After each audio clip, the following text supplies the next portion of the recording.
Hey there, all you cool cats and kittens. It's your Uncle Mad here. And as you can see, I'm in vacay mode because today we're going to talk about planning our next vacations. I am dead set on getting a vacation on the books and having something to look forward to because, in life in general, when I know I've got a vacation coming up, it makes getting through work, getting through the day-to-day rigors of life just so much easier if I can say, hey, it's only 2 more months till I'm on the beach. Hey, it's only 6 more weeks till I'm at Disney World. Hey, it's only 4 more weeks till I'm in Yugoslovakia. First thing I'll say is, if you have a vacation booked already, let's say, past May, keep it booked. Don't cancel now. So many of the travel companies, the Disney parks, even the flights, the airline companies are giving, surprisingly good deals on if they're the ones that have to cancel, if they're the ones that have to ask you to rebook. Disney's giving free dining to anybody that rebooks a canceled package due to the current situation. So, hold on to your vacation bookings right now if you've got them, because best case scenario, you get to go on your vacation. Worst case scenario, it gets canceled, but you get some kind of benefit for whatever you rebook or reschedule on that. So let's talk about when to book your vacation if you don't already have one booked. For example, Disney World right now. The earliest they're accepting reservations right now is June 1st. They basically felt the same way. May, probably not a good time to book, so that's the earliest they feel comfortable taking bookings. So if you don't have anything on the docket right now, start looking at maybe June, But depending on your situation, if you're somebody who's kind of looking at the travel, the getting back to being around people and you're a little nervous about that, no rush, wait till July, because July, logically, things will be even more normal. Things will be even more safer. One of the benefits, if you do want to start jumping back into traveling in maybe June, there are going to be those people who don't want to travel. So you're going to be looking at lower crowds. The flights are likely still going to be a lot cheaper there because they're going to be still trying to get people back in the swing of traveling. But, my mindset, June-ish should be safe to start traveling again. July, even safer. My personal opinion, July is when I would book if I was going to book a vacation for the summer months. In terms of where I would go, I think beaches will probably be safe sooner than most places, or at least accessible sooner than most places. If you think back to it, beaches were just about one of the last things that were closed down by all of this. So logically, you would think they'll be one of the first places to open. So I just got this nice new Yeti cooler that I would like to partake in and enjoy on a beach trip. So maybe sometime June, July, look to schedule a beach trip.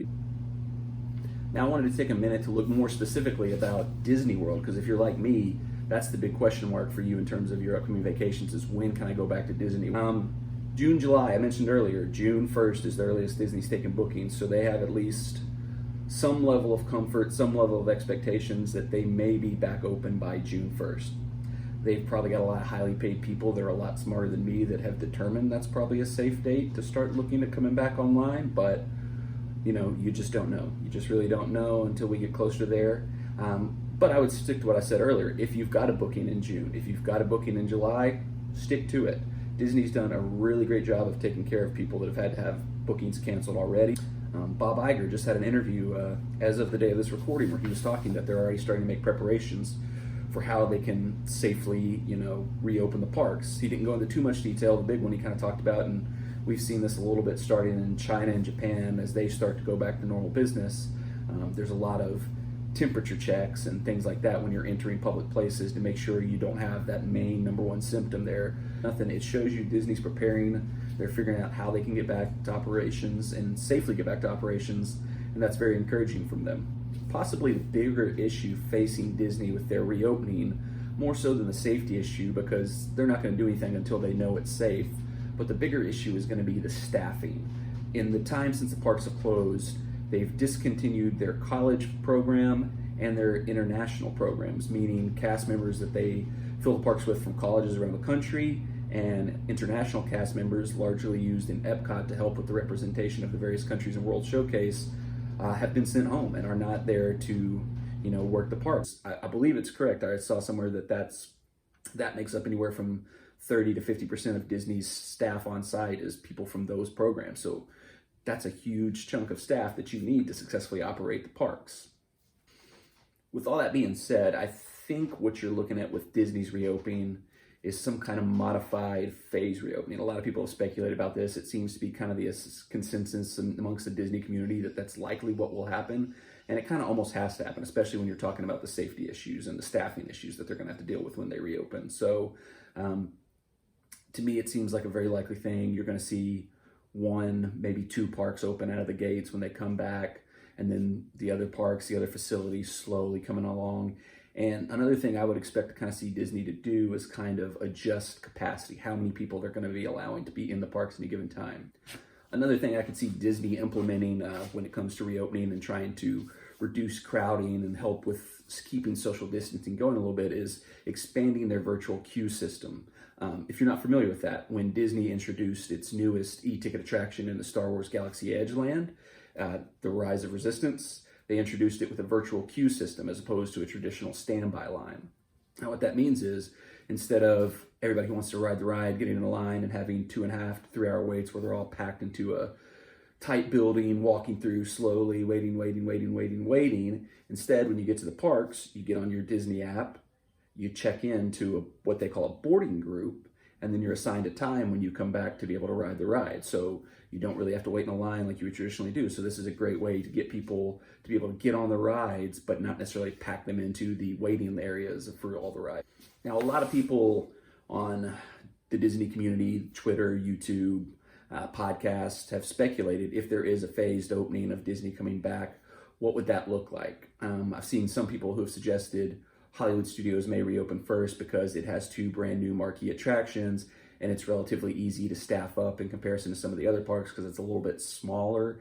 That makes a lot of sense, but I just can't envision any way that Magic Kingdom's not the first park to reopen, because Magic Kingdom is Disney. It's the most Disney park there is. It's the one park that you could tear down the other 3 parks down there in Orlando and it would still be one of the most popular places in the world if you just had the Magic Kingdom down there. So it just feels like that'll be Disney's priority in my mind, that they're going to have to figure out how to get that open first, because to get people wanting to come back to the park, they're going to want to see the iconic things. They're going to want to get that picture in front of the cast.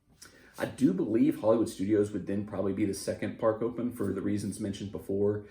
It would be relatively easy to get its staff back up in comparison to the other parks. And with the expansions they've made in that in the last few years, it has a lot of the newest, most attractive attractions that would get people wanting to come.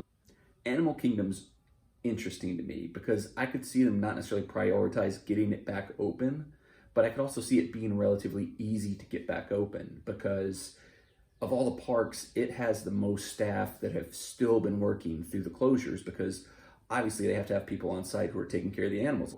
I could see them saying, well, let's make sure we're keeping care of the animals, keep that going, and we'll come back to this when we have, a comfortable position to where we feel like we can open this park up. Now, I hate to say it because it's one of, if not my favorite parks, but Epcot clearly is going to be the one that's going to have the biggest challenge in getting reopened. World Showcase, we talked about the international cast program. They're all gone. That's basically everybody that staffs up half that park, the World Showcase countries. It's going to make getting Epcot open a challenge. Now, they could, in theory, open Future World, but not World Showcase. They kind of do that some, already with Future World opens first thing in the morning. World Showcase usually doesn't open until around early afternoon, 11:30 most days. But to say Future World's going to be open all day, World Showcase is not, that almost feels like a waste of resources to me. Like, if you're going to have limited cast members available to operate the larger park structures, those cast members can probably help out more in making sure that Magic Kingdom, Hollywood Studios, and maybe even Animal Kingdom are able to get open and run smoothly. So I'm thinking we might not see Epcot back till the fall, maybe try to have it open back up for the big holiday season, because that's kind of the 2 things I think Disney's really going to be focused on getting back to full strength for: holiday season, which is traditionally their biggest time of the year, and just next year in general, because next year is the 50th anniversary of Walt Disney World. If they have to make some sacrifices in the immediate time to make sure they're ready to go for next year, I wouldn't be surprised to see them make. It's entirely possible that as the parks reopen, they might just say, let's keep Epcot closed, put the pedal to the metal on getting all those projects that we're working on there done, because it's a lot easier probably to do the construction without guests in the park. So if we don't have the staff to open the park, we've got time to really push it and really get these programs, these projects built up. To me, that's going to be the most interesting one to watch, of how and when it comes back online. So having said all that, I wanted to take a minute to kind of talk about my family's plans. I've talked about what I think other people should do in terms of booking their plans. I want to talk a little bit about what my family has planned for the upcoming year. If things are looking, settled in general in the world, I definitely would consider booking, a trip to the beach or a trip up to Gatlinburg in July just to relax, to finally get back to normal. So that's where my mindset is right now. But I do expect to me personally take some kind of trip in July. That's my goal, is to go somewhere in July just to kind of relax and get my mind off things and start resetting my brain back to normal. And it's raining. Oh man, the top's down on my Jeep outside. Now there's a trip my family has planned that I'm not going on, but it's still of interest to me just to see how travel is developed and how much it's picked back up by then. My wife and my mother-in-law are planning on going to the resort that we often go on trips to in Mexico in September. And I kind of think it'll be okay by then, and I think I kind of mentioned, because it's very similar to going to the beach or something like that, I think it's a easier trip to expect to happen than some of the other trips that you might have, for example, Disney World. Going to the resorts we go to in Mexico and Dominican Republic, we could very successfully socially distance the entire time we're there. I mean, I don't know that, other than my wife, when I've gone, I've probably said one word to somebody else other than her the entire time we're down there. So I look at their trip in September, and I expect that's a trip that they'll still be able to take. Now, while I don't believe I'll be able to take my June or July planned trips to Disney World, I do have a big family trip booked for October down to Disney World. Me, the wife, my mother, my father, my uncle, my aunt, my cousin. Big trip down to Disney World to celebrate my mom's 70th birthday. I think Disney will be as close as they possibly can to being at full strength, but there will be some changes. There will be some things that are different. Like I said, I don't know that Epcot will be open by the time we go back. If it is open, I don't know that it'll be operating at full capacity. My expectation is I'll be down there in October, get some great content for this channel when I'm down there. Be awesome, be a lot better than videos from my garage with a window into the tiki room. But I'm hopeful. I think that trip's gonna happen, and I'm pretty excited about it. So if you're looking for a bigger, full Disney experience, I would wait till fall. I'd plan October, November, somewhere around there, because I really think they're gonna be close to full strength Disney by then. So I'm looking forward to that trip, and I would encourage you, if you're not one of those people who just feels like I have to get back to Disney as soon as I possibly can, the day they open the park gates, I'm gonna be the first one in line. Look at the fall. Look at the fall, because I think the other thing with this is, even for people who haven't had a trip canceled, I think Disney's going to be offering some deals to get people to come down there, because there's going to be people that are going to be afraid to travel. There's going to be people that are afraid to be in places with large crowds, and Disney needs to get this money they're losing back. So they're going to figure out ways to entice people to come back to the parks as soon as possible, and that'll probably run through the rest of this year and into next year. So you might be able to book a good deal in the fall. So that's a good time to be looking at taking a trip, and maybe you'll see me there. Maybe you'll join me on the vlog. Who knows? That's pretty much it for today. Just wrapping up, I'm going to give you a recommendation like I always like to do on these videos. And just in theme with what we've been talking about, my recommendation for you this time, book a vacation. Give yourself something to look forward to. Give yourself that pot of gold at the end of the rainbow, because we all need that right now. So book a vacation, beach, Disney World, Gatlinburg, Yugoslavia, like I said, great tourist destination. Just find a way to give yourself something positive to look forward to. That's what we're trying to do with this channel. That's what we should all be trying to do with our life in general. So book your vacation. Give yourself something to look forward to. Tune in tomorrow. We'll have more content for you, or maybe the next day, or the next day, or the next day. Just tune in the next time I post a video. But while you're still here, make sure to go down in the bottom down here, subscribe to the channel, click the bell to make sure you get all the notifications when new videos are posted. Like this video, or dislike it, just let me know one way or the other. That way I know what we're doing. Maybe is there an in the middle thumb button on there? I don't think so. And then throw some comments down below. What vacations do you have planned? When are you going to take a trip next? Are there places I didn't mention in this video that people should go? Help me give everybody recommendations with the comments below. Help give me your thoughts on what's coming up, where we should be going, what we should be doing, all that good stuff. Free returns if you buy from Shein right now. If you can't see that ad right there, check them out too. That's all I've got for today. As always, in this time, don't stand so close to me. Good night.